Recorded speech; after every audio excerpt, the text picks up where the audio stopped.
Baik, terima kasih kepada moderator. Mari kita buka diskusi kita hari ini. Assalamualaikum warahmatullahi wabarakatuh. Selamat sore teman-teman, salam hangat, salam sejahtera pula untuk kita semua. Semoga kita selalu dalam lindungan yang maha kuasa. Pertama-tama, barangkali teman-teman yang bergabung ke grup kajian ini adalah mayoritas muslim yang cukup saleh, maka sepertinya atau etis kiranya jika terlebih dahulu saya mengajak serta menemani teman-teman untuk mempersembahkan puji syukur kepada Tuhan yang Maha Esa, yakni Allah Subhanahu wa taala. Karena kita masih diberi kesempatan, kesehatan serta kuota yang banyak pastinya, sehingga kita masih bisa ikut serta dalam diskusi online atau daring sore hari ini. Begitu pula salawat serta salam semoga selalu tercurah kepada baginda kita atau orang yang akan kita jadikan pemimpin hingga akhir zaman kelak, yakni Muhammad Sallallahu Alaihi Wasallam. Baiklah teman-teman, maafkan pembuka saya jika sedikit terdengar basa-basi, tapi saya berharap semoga teman-teman yang lain tidak merasa terusik dengan pembuka semacam itu. Sebagai permulaan, saya ingin menyapa teman-teman.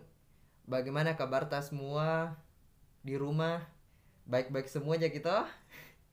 Saya sebetulnya tidak tahu bagaimana cara menyapa pendengar melalui audio semacam ini, tapi saya berharap semoga sapaan-sapaan seperti itu terdengar bersahabat di telinga teman-teman. Jadi tetap semangat sampai akhir diskusi ini. Salam kenal dari saya. Dan sore hari ini kita akan berdiskusi satu tema, yakni titik temu akal dalam tanda kutip filsafat dan agama, dalam hal ini Islam. Ini merupakan salah satu tema yang barangkali bisa disebut sebagai tema yang sedikit licin. Oleh karena itu, saya berharap kepada kita semua bisa mendiskusikan tema ini dengan baik nantinya. Tapi sebelum masuk ke pembahasan, saya ingin menyampaikan beberapa hal yang barangkali tidak terlalu penting, tetapi saya cukup bergairah untuk menyampaikan ini terlebih dahulu kepada teman-teman. Pertama, saya sepertinya harus terlebih dahulu mengungkapkan permohonan maaf saya gitu. Sepertinya ini harus sekali gitu, karena jadwal awal yang seharusnya kajian kita berlangsung pada hari Ahad kemarin harus tertunda ke hari ini. Hal tersebut disebabkan karena sesuatu dan lain hal yang tentu di luar kontrol dan perkiraan saya, yakni kondisi kesehatan saya terganggu, dan alhamdulillah hari ini sudah agak mendingan. Dan dengan terpaksa harus berganti ke hari ini. Saya mengucapkan permohonan maaf sekaligus terima kasih sudah memaklumi persoalan ini. Kemudian yang kedua, perlu juga teman-teman pahami bahwa saya bukan pakar di bidang filsafat, apalagi di bidang agama yang merupakan tema kita hari ini. Akan tetapi saya hanya mahasiswa, saya hanya pembelajar seperti teman-teman semua, dan kita semua masih bisa saling berbagi. Saya pikir dengan menyampaikan ini, dengan menegaskan ini, barangkali teman-teman bisa punya alasan yang kuat untuk berani membantah, menyanggah, atau menyampaikan gagasan lain yang berbeda dengan apa yang akan saya sampaikan nantinya. Kemudian yang ketiga, saya tidak akan berpanjang lebar dalam hal mungkin tidak akan terlalu mendalam disebabkan oleh waktu yang cukup singkat, dan tetapi dengan begitu kita akan mengeksplorasi tema kita ini dengan pertanyaan dari teman-teman. Tentu diskusi ini akan jauh lebih menyenangkan jika teman-teman mengajukan pertanyaan. Kemudian yang keempat, saya sudah merumuskan beberapa capaian sederhana yang semoga saja kita semua bisa mencapainya dari diskusi ini. Yang pertama, kita semua akan berusaha memahami apa itu filsafat, ciri dan cara kerjanya secara umum. Kemudian yang kedua, saya berharap kita semua bisa memahami bagaimana agama memperlakukan akal, dalam hal ini filsafat. Kemudian yang ketiga, bagaimana titik temu filsafat agama, pada titik-titik mana filsafat dan agama menjadi kawan dekat, dan pada titik mana seharusnya filsafat dan agama menjadi tetap jadi kawan berdebat sehingga tetap sehat gitu. Baiklah teman-teman, kita masuk ke materi. Saya ucapkan terima kasih kepada teman-teman sudah berkenan menyimak materi ini dengan seksama. Baik teman-teman, kita masuk ke pembahasan. Saya ingin memulai pembahasan ini dengan menarik masa ke akhir abad ke-19 atau awal abad ke-20. Jadi teman-teman, pada awal abad ke-20 ada kepercayaan di kalangan ilmuwan sosial di barat pada satu teori bahwa akhir abad modern akan mengantarkan manusia pada kehidupan baru yang disebut sebagai atau yang mereka sebut sebagai zaman sekularisme atau zaman ateisme. Tetapi pada sekitar tahun 60-an dan 70-an terjadi revolusi agama di beberapa negara, seperti negara di Iran, di Amerika Latin dan beberapa negara yang lain. Kenyataan itu tentu kemudian membuat ilmuwan sosial yang tadinya percaya pada teori itu kembali ragu, dan sebetulnya konteks dari kalangan ilmuwan itu, mereka punya prediksi pada akhir abad modern bahwa agama akan kehilangan diri dan mengalami kematian. Tetapi pada kenyataannya yang terjadi malah sebaliknya. Agama bertumbuh dan pada titik tertentu menjadi semakin kuat, malah semakin menyeruak ke ruang-ruang publik, hingga pada ujung yang ekstrim agama malah mengantarkan manusia pada satu titik yang mereka sebut sebagai radikalisme dan terorisme gitu. Sebetulnya dari wacana semacam itu yang ingin saya katakan kepada teman-teman, atau saya sebetulnya ingin mengantarkan teman-teman pada satu pemahaman bahwa agama dalam perjalanannya atau dalam teori serta praktiknya, agama memang seringkali mengalami pertarungan sengit antara orang-orang yang punya kepercayaan terhadap agama dan orang-orang yang tidak punya kepercayaan terhadap agama. Jadi di masing-masing pihak ini, di pihak kanan ada orang yang percaya, di pihak kiri ada orang yang tidak percaya, dan masing-masing di ujungnya ada radikalisme dan sekularisme. Nah, bahkan cara berpikir yang antitesa semacam ini juga ada dalam komunitas beragama. Misalnya ada dikotomi-dikotomi yang cenderung seperti pertarungan biner. Dalam istilah filsafat disebut sebagai paradoxes of normativity. Jadi ada semacam paradoks norma, bahwa dalam satu lingkungan pada satu sisi ada norma agama, pada sisi yang lain dalam lingkungan yang sama pula ada norma non-agama. Nah, dua cara berpikir ini seringkali diasosiasikan pada dua bidang mendasar dalam tradisi intelektual hari ini, yakni filsafat dan agama. Seringkali misalnya kita mendengarkan anggapan umum di sekitar kita bahwa orang-orang yang cenderung menggunakan filsafat itu selalu mengarah pada ateisme atau sekularisme, sedangkan anggapan lain mengatakan bahwa orang-orang yang menggunakan agama tanpa filsafat malah cenderung mengantarnya pada fanatisme radikal gitu. Seolah-olah kedua dunia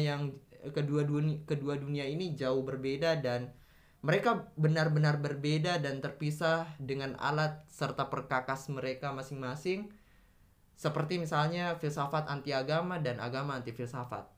Nah, dari wacana-wacana semacam itu, teman-teman, diskusi kita kali ini sebetulnya bertujuan untuk mencoba untuk mendekati, kemudian meragukan dan mempertanyakan kembali soal apakah agama memang benar-benar anti filsafat? Kemudian ataukah barangkali agama punya ruang-ruang khusus atau masih menyisakan tempat bagi filsafat? Pertanyaan-pertanyaan itulah yang kemudian akan coba kita tanyakan kembali di dalam diskusi ini. Baik teman-teman, kita lanjut. Dalam praktik beragama sebetulnya penyikapan terhadap relasi filsafat dan agama itu punya dua corak utama. Sebetulnya sudah tergambar di awal atau di bagian sebelumnya. Ada orang-orang yang berpendapat bahwa filsafat dan agama adalah dua hal yang tidak memiliki titik temu. Itu di pihak yang lain. Tetapi di pihak yang lain pula ada orang-orang beragama yang lain yang malah beranggapan atau punya dalil-dalil khusus bahwa filsafat dan agama adalah dua hal yang sebetulnya memiliki titik temu. Nah, untuk mengeksplorasi dua corak di atas yang menjadi tema diskusi kita sore ini, saya ingin mengajak teman-teman mencoba untuk melihat atau mengamati dengan cermat kondisi umat beragama di sekitar kita.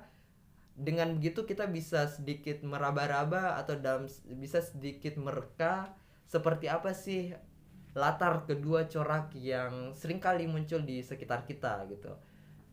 Yang pertama adalah agama sebagai sebuah pengalaman atau religious experience memang sebetulnya memang dilematis gitu. Jadi ada kesenjangan antara dua pihak itu. Yang pertama, ada sekelompok orang yang beragama yang cenderung berani melakukan yang disebut sebagai refleksi kritis, berani melakukan refleksi kritis terhadap agama. Refleksi dalam arti ini mereka melakukan perenungan mendalam terhadap iman mereka. Sedangkan di pihak yang kedua, ada sekelompok orang beragama yang memiliki kecenderungan sebaliknya, yakni anti terhadap refleksi kritis. Corak pertama, kalau dalam istilah postmodern itu disebut sebagai orang yang melakukan refleksi dekonstruktif, atau yakni orang-orang yang beragama berani melakukan otokritik terhadap iman mereka dan mencoba untuk melakukan pertanyaan atau menjawab pertanyaan-pertanyaan teologis atau pertanyaan agama secara rasional. Atau dengan kalimat lain seperti ini, mereka, orang-orang yang pertama ini, memberikan ruang yang cukup untuk akal atau filsafat dalam diri mereka. Dan biasanya sebagian besar orang-orang yang beragama yang berada dalam corak pertama yang saya sebutkan tadi cenderung berpendapat bahwa filsafat dan agama itu berkawan dekat dan keduanya memiliki titik temu. Tetapi pada corak yang kedua, orang-orang beragama punya semacam tendensi yang kuat untuk mencoba menolak atau berusaha dengan keras menolak pemikiran kritis yang anti terhadap akal dan filsafat. Corak beragama ini biasanya itu disebut juga, kalau teman-teman pernah dengar fundamentalisme atau konservatisme, orang-orang seperti inilah di corak kedua. Akan tetapi sederhananya orang-orang kedua ini adalah mereka yang memperlakukan agama sebagai dogma belaka atau agama sebagai ritualitas semata, bahwa dalam beragama kita tidak lagi membutuhkan akal atau kita tidak lagi butuh tradisi, namanya tradisi berpikir dalam tanda kutip filsafat. Jadi orang-orang seperti ini yang beranggapan bahwa filsafat tidak lagi kita butuhkan dalam beragama. Setelah mengetahui dua corak umum itu, saya ingin mencoba langsung mengantarkan teman-teman pada titik temu filsafat dan agama. Tapi sebelum itu kita sepertinya perlu punya pemahaman mendasar soal apa itu filsafat. Oleh karena itu, di bagian pengantar ini saya ingin memberikan sedikit gambaran soal cara kerja filsafat. Semoga dengan gambaran ini bisa memberikan sedikit pemahaman soal apa sih filsafat itu, bagaimana cirinya, dan bagaimana cara kerjanya. Saya ingin memulai dengan sebuah cerita di masa lalu, cerita seorang filsuf yang kemudian disebut sebagai filsuf yang pertama menggunakan kata filsafat, yakni Pythagoras. Jadi ceritanya seperti ini.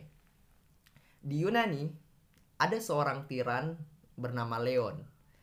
Suatu hari di sebuah pengadilan dia bertanya kepada Pythagoras, "Apa seni favoritmu, Pythagoras?" Pythagoras kemudian menjawab, "Saya tidak memiliki seni favorit, tapi saya adalah filsuf, orang yang berfilsafat." Leon kembali bertanya pada Pythagoras, "Apa itu filsuf, Pythagoras? Apa itu filsafat?" Kemudian Pythagoras menjawab pertanyaan ini sebetulnya tidak secara langsung, tapi dia memberikan satu analogi yang sepertinya menjawab dan menarik untuk kita cermati. Pythagoras bilang, kehidupan kita, kata Pythagoras, adalah permainan-permainan yang dirayakan seperti halnya permainan olahraga yang dirayakan di masa itu di Yunani. Jadi menurut Pythagoras, saat perayaan permainan itu berlangsung, ada orang-orang yang dalam permainan itu tujuannya mengejar kemuliaan dan kehormatan, jadi ingin juara satu dan sebagainya. Ada pula dalam permainan yang sama berusaha mengejar latihan tubuh semata, jadi hanya untuk kebugaran gitu. Tapi ada juga yang dalam perayaan permainan itu yang mengejar keuntungan dan penjualan agar ia bisa menambah ekonomi gitu. Tetapi menurut Pythagoras, ada juga orang yang datang ke permainan itu yang datang sebagai penonton, tetapi bukan untuk bertepuk tangan, bukan pula untuk sebuah keuntungan, akan tetapi mereka datang untuk mengamati apa yang dilakukan orang-orang dalam permainan itu dan mengapa, dalam tanda kutip, mengapa mereka melakukan semua itu gitu. Pitagoras melanjutkan, seperti permainan-permainan itu, kata Pitagoras, kita datang ke kehidupan kita ini seperti mendatangi sebuah kota di mana orang-orang menjadi budak bagi kemuliaan. Jadi kita datang ke kehidupan ini, ada orang yang menjadi budak bagi kemuliaan, ada orang yang akan menjadi budak bagi uang, bahkan kata Pitagoras ada orang yang menjadi budak bagi tubuh mereka sendiri.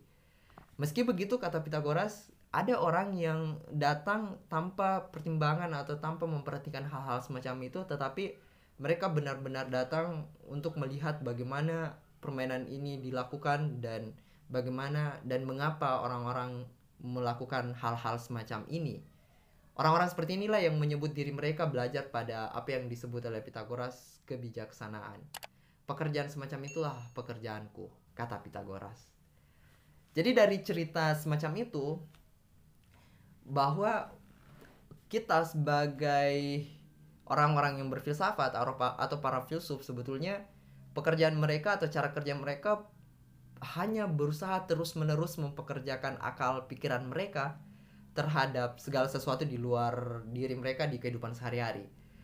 Termasuk misalnya dalam beragama. Jadi sebetulnya filsafat, orang-orang yang berfilsafat seperti teman-teman yang belajar filsafat, pekerjaannya hanyalah mempekerjakan akal pikiran termasuk dalam hal beragama. Seperti misalnya mempertanyakan iman, mempertanyakan ajaran agama, serta segala hal yang berkaitan dengannya gitu. Jadi tak ada cara lain untuk melakukan semua itu selain menggunakan akal pikiran kita gitu. Jadi tidak ada cara berfilsafat selain menggunakan pikiran, tidak ada cara lain. Sehingga pada titik tertentu filsafat punya asosiasi dengan orang-orang yang mendayagunakan akal pikiran mereka. Jadi kalau saya bilang filsafat atau orang yang berfilsafat, berarti adalah orang-orang yang menggunakan akal pikiran mereka. Baik orang yang menganut suatu agama, punya kepercayaan terhadap agama, maupun yang tidak punya kepercayaan terhadap agama apapun.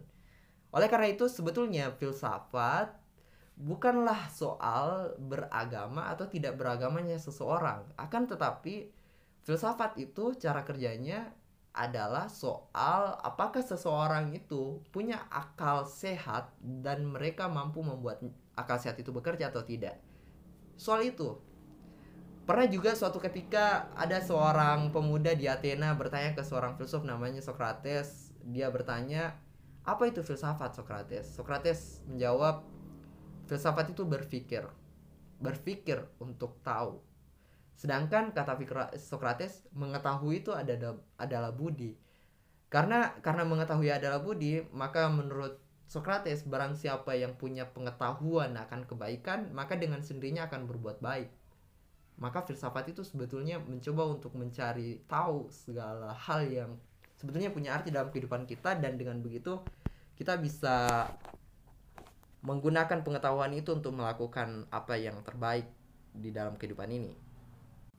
Setelah kita punya gambaran secara umum apa itu filsafat dan bagaimana cara kerjanya, sekarang kita masuk ke pembahasan soal bagaimana sih agama, dalam hal ini Islam, memperlakukan filsafat yang selalu menggunakan akal dalam tanda kutip itu. Kalau di barat terdapat pemutlakan terhadap akal atau filsafat setelah abad pertengahan, Dark Age. Jadi setelah pertengahan masuk ke masa pencerahan, di barat itu ada pemutlakan terhadap akal atau filsafat. Maka di timur malah sebaliknya, atau dalam dunia Islam sebaliknya. Terdapat pemutlakan terhadap agama dan menolak filsafat. Tokoh-tokoh Islam yang punya pengaruh besar dalam menyebarkan penolakan filsafat ini bisa diwakilkan pada dua tokoh. Pertama Al-Ghazali, kemudian yang kedua Ibnu Taimiyah. Perbedaan keduanya, jika Al-Ghazali mengkritik filsafat dalam kerangka filosofis, sedangkan Ibnu Taimiyah malah menolak secara mentah-mentah. Jadi Al-Ghazali menolak kerangka filsafat dengan kerangka filosofis. Jadi Al-Ghazali sebelum mengkritik filsafat, dia belajar filsafat dulu, sehingga para pengikutnya masih terbuka terhadap filsafat. Sedangkan Ibnu Taimiyah secara mentah-mentah menolak filsafat. Dan di kemudian hari, pengikut Ibnu Taimiyah inilah yang kemudian menjelma dalam ajaran-ajaran Wahabisme misalnya. Nah, jika teman-teman bertanya, apa perbedaan atau ciri umum antara cara beragama orang-orang yang menolak akal atau filsafat dengan cara orang-orang beragama yang menggunakan filsafat atau akal. Cara orang beragama yang menolak akal atau filsafat cenderung berciri seperti misalnya mazhabnya kebenaran tunggal, agamanya isinya dogma, metodenya metode halal haram atau benar salah, paradigmanya absolut. Seperti itu cara beragama orang-orang yang sebetulnya jarang menggunakan akal gitu. Sebaliknya, cara beragama orang-orang yang menggunakan akal atau filsafat, mereka cenderung lebih toleran, sedikit tidak dogmatis gitu, dan metodenya jauh lebih kompleks, dan paradigmanya analitis dan bijaksana tentunya. Jadi dia lebih toleran kepada orang-orang yang berbeda misalnya. Dan selanjutnya saya akan menyebutkan beberapa alasan yang bisa menjadi pegangan mengapa kita sebagai orang beragama Islam harus menggunakan akal dan filsafat. Yang pertama, menurut saya, meskipun agama itu dogma, tetapi agama Islam, ini alasan pertama kenapa kita harus menggunakan akal. Meskipun agama Islam adalah dogma, atau agama itu adalah dogma, tetapi agama Islam itu bukan hanya soal dogma, tetapi agama Islam itu punya banyak jenis. Misalnya dalam ajaran Islam disebutkan bahwa hanya beberapa persen, atau di dalam ilmu fikih itu disebutkan hanya 30% saja dalam ajaran Islam yang sifatnya absolut, atau dalam istilah ilmu fikih disebut qot'i. Jadi ajaran yang qot'i dalam Islam itu hanya sekitar 30%. Selebihnya tidak absolut, atau disebut dalam istilah fikih itu disebut zanni. Jadi artinya Tuhan memberikan kesempatan kepada organ yang paling mulia yang Dia ciptakan, yakni akal manusia, untuk menjelaskan ajaran-ajaran yang diturunkan oleh Allah Subhanahu wa taala melalui akal. Jadi 30% mutlak atau absolut, sedangkan selebihnya 70% lebih itu zanni, dalam arti kutip seperti yang saya sebutkan sebelumnya, bahwa Tuhan memberikan kita kesempatan untuk menafsirkan ajaran itu. Dan sebetulnya pada titik itulah akal dan filsafat punya ruang yang luang sekaligus sebetulnya dibutuhkan sebagai alat analisis untuk menerjemahkan pesan-pesan Tuhan dalam kitab suci. Itu alasan pertama. Alasan kedua, dalam sejarah agama Islam misalnya, tradisi berpikir rasional bukan hanya terdapat dalam bidang filsafat atau yang disebut dalam filsafat Islam. Seperti tokoh-tokoh yang teman-teman pasti kenal seperti Al-Farabi, Ibnu Sina, Al-Ghazali, dan tokoh-tokoh lainnya. Akan tetapi dalam beberapa bidang juga pemikiran rasional atau tradisi menggunakan akal itu ada di bidang-bidang lain, seperti bidang teologi yang terdapat dalam tokoh Hasan Al-Basri, Wasil bin Atta, dan lain-lainnya. Di bidang hukum misalnya, sebut saja siapa? Abu Hanifah, Ja'far Siddiq, Malik bin Anas, dan lain sebagainya. Juga dalam kalangan tradisionalis juga ada tradisi berpikir kritis seperti pada Urwa bin Zubair, Ibnu Ishaq, dan yang lain. Serta tentu dalam kalangan pegiat tasawuf dan sufi itu. Itu yang kedua. Kemudian yang ketiga, dalam ajaran agama Islam terdapat anjuran menggunakan akal. Misalnya dalam Al-Quran surah Al-Baqarah ayat 269. Misalnya disebutkan yu'til hikmata may yasha'u wa may yu'tal hikmata faqad utiya khairan katsira wa ma yazakkaru ilal ulul albab. Jadi Allah menyebutkan bahwa Dia atau Tuhan Allah menganugerahkan hikmah. Hikmah ini identik dengan filsafat dalam tradisi filsafat Islam. Jadi Allah menganugerahkan hikmah kepada orang-orang yang dikehendakinya, dan barang siapa yang dianugerahi hikmah, ia benar-benar telah dianugerahi karunia yang banyak. Dan ditutup dengan kalimat, tidak ada yang dapat mengambil pelajaran kecuali orang-orang yang punya akal sehat. Itu kata Allah di dalam Al-Quran. Atau misalnya jika teman-teman masih ragu dengan dalil itu, dalam Al-Quran misalnya surah Az-Zariyat ayat 20-21, di ayat 20 itu disebutkan wa fi anfusikum afala tubsirun gitu. Jadi artinya dan di dalam dirimu sendiri. Jadi di ayat 20 itu disebutkan di bumi itu ada tanda-tanda kekuasaan Allah, dan di ayat 21 disebutkan juga dalam dirimu. Apakah kamu tidak memperhatikan? Itu ayat yang menegaskan bahwa sebagai umat beriman, sebagai umat yang percaya akan kitab suci, percaya kepada Tuhan, maka kita harus menggunakan pikiran kita gitu. Bahkan misalnya tidak sedikit beberapa literatur menyebutkan bahwa tidak sedikit ayat-ayat di dalam Al-Quran itu sebetulnya menyerukan kepada kita sebagai umat beragama itu menggunakan akal. Misalnya dalam Al-Quran dapat kita temukan perkataan berakar pada kata akal. Jadi ada beberapa kata di dalam Al-Quran yang akar katanya adalah akal, aklu, sebanyak 49 kali, yang semuanya adalah bentuk kata kerja aktif. Jadi kalau misalnya akal dalam bentuk kerja aktif berarti berpikir. Seperti misalnya akaluh, ta'akilun, na'akil, yakiluha, dan yakilun. Itu semua kata-kata yang dalam tanda kutip bentuk kata kerja aktif yang berakar kata akal, yang buktinya bahwa penting sekali menggunakan akal dalam beragama. Kemudian yang terakhir, yang keempat, alasan mengapa kita harus menggunakan akal, sebetulnya ini hanya tambahan. Ada satu perkataan yang mengatakan agama Islam adalah akal dan tidak ada agama bagi orang yang tidak berakal. Meskipun beberapa misalnya ahli agama menyebut bahwa ini sebetulnya hadis, tapi ada juga yang bilang ini bukan hadis atau hadis lemah. Tetapi dari sekian alasan itu maksudnya kita bisa memahami bahwa Islam itu sebetulnya tidak anti terhadap akal gitu. Jadi bahkan beberapa penafsir mengatakan bahwa agama Islam itu akal, dan orang-orang yang tidak berakal itu tidak ada agama untuknya. Bahkan misalnya syarat-syarat kita bisa sholat itu balik atau berakal. Jadi alasan-alasan itulah yang menjadi landasan mengapa kita harus menggunakan akal. Oke, di bagian selanjutnya saya akan menjelaskan titik temu agama dan filsafat. Baik teman-teman, kita lanjut. Wah, pembahasan kita semakin panjang ya, tapi saya akan menyingkat di bagian terakhir ini. Pada akhirnya tibalah kita pada pertanyaan bagaimana titik temu akal atau filsafat dan agama dalam hal ini Islam. Seperti yang saya katakan pada pengantar awal sebetulnya bahwa pada titik tertentu sebaiknya filsafat dan agama ini menjadi kawan baik, tetapi pada titik tertentu dia harus menjadi kawan berdebat agar tetap jadi waras.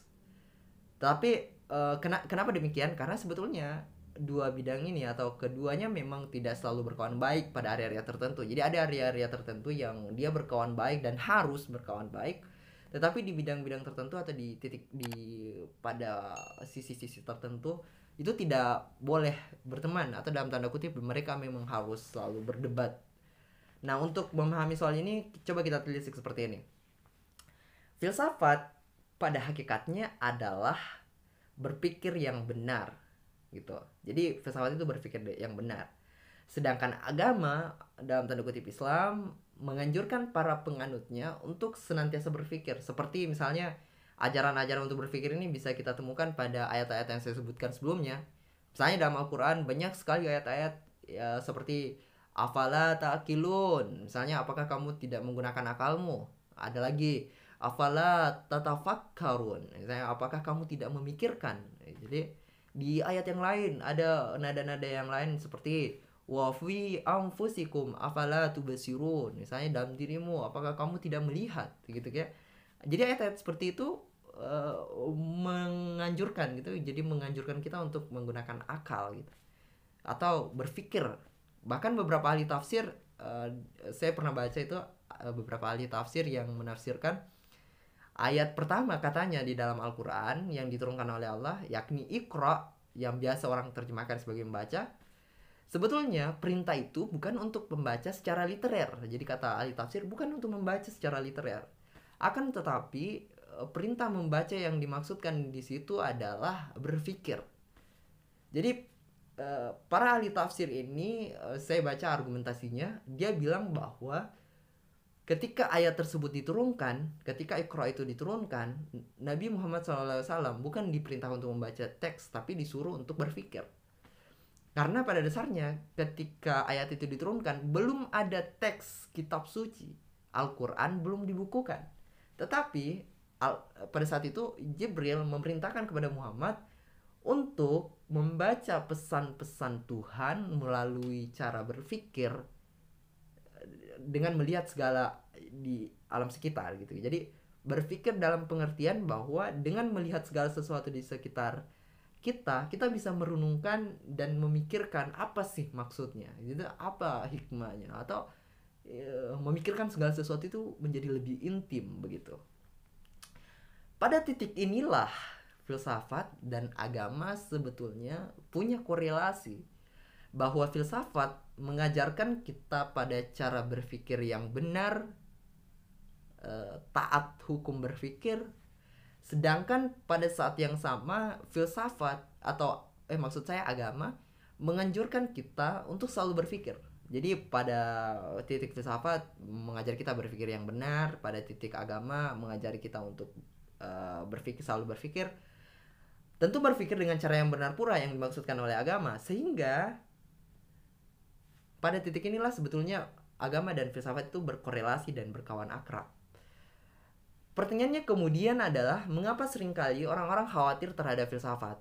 Sebetulnya yang dikhawatirkan oleh beberapa orang terhadap filsafat bukan filsafat sebagai metodologi atau filsafat sebagai berpikir gitu. Jadi tetapi yang mereka khawatirkan adalah filsafat sebagai produk pemikiran. Jadi analoginya seperti ini, berpikir itu bisa menghasilkan banyak ragam pemikiran. Jadi dengan berfilsafat, anggaplah dengan berfilsafat, orang-orang bisa tiba pada satu pemikiran yang bisa disebut sebagai ateisme. Orang-orang yang berpikir bisa tiba pada satu titik malah sebaliknya, yakni teisme. Bisa pula tiba pada titik yang disebut sebagai agnostisisme misalnya, dan segala macamnya. Hal itu disebabkan oleh karena filsafat memang pada dasarnya menganjurkan kita berpikir, dan dengan berpikir akan menawarkan kita banyak kemungkinan hasil pikiran gitu. Jadi hasil dari apa yang kita pikirkan itu barangkali berbeda dan barangkali akan beragam. Tetapi pada satu momen di mana kita adalah manusia berpikir, kita semua sama dalam area itu gitu. Dalam kategori orang berpikir kita sama, tapi dalam area capaian kita berpikir kita barangkali berbeda dan sudah seharusnya berbeda gitu. Tidak nyaman atau tidak indah jika kita tidak berbeda dalam area persamaan penafsiran atau persamaan pikiran gitu. Itulah alasan mengapa filsafat disebut sebagai mother of science. Pada titik ini filsafat adalah ibu dari segala pengetahuan, karena tidak ada ilmu pengetahuan termasuk agama yang menolak aktivitas berpikir. Para ilmu pengetahuan yang ada itu lahir karena aktivitas berpikir, dan karena filsafat adalah tradisi berpikir yang ketat, berpikir yang benar, maka pada saat itulah filsafat diberikan julukan sebagai mother of science. Nah, pada titik itulah filsafat dan agama seharusnya menjadi kawan dekat, dan pada titik yang lain filsafat harus dijadikan sebagai lawan bagi agama. Begitupun agama harus selalu anti terhadap pikiran-pikiran non religius atau ateisme radikal gitu. Begitulah teman-teman. Untuk pengantar sementara saya serahkan ke moderator.